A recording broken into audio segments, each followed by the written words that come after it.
Inhora. Tell us about the name Inhora, because I know that with both our kids going to a holy child, so we're inducted into, and we learn Latin through them, but not a lot of our listeners are familiar with where that word comes from. Can you tell us about where the name came from and the inspiration for it? Yeah, absolutely. So Inhora means at the hour, and it is inspired through the Rosary. I feel like Mary is the exemplar, the best example of someone who stood by while a loved one was dying and endured it and entered into it. And of course, that was for her son, Jesus Christ, on the cross, standing at the cross and not necessarily doing anything, but just being this compassionate and open presence.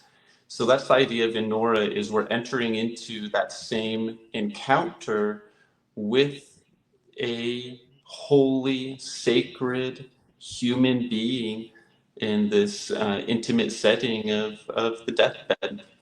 So we're there at their hour of death.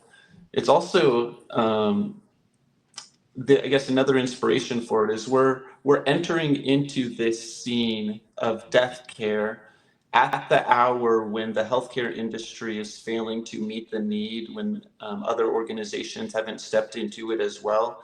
So we're a solution at the hour when it's needed most, and when we're not going to be waiting around, but we can provide this better and amazing service now.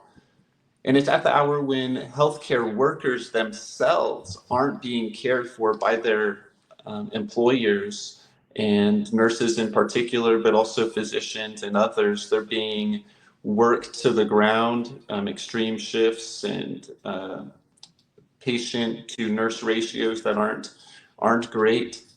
So nurses aren't able to provide the care that they want to, especially for those who are dying.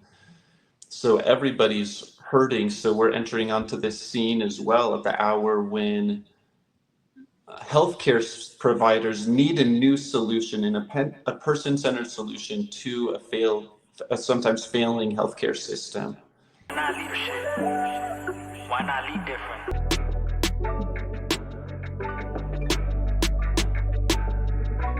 This is Lead Different. Subscribe now. Discover a new era of leadership. Lead different, because great leaders change the world.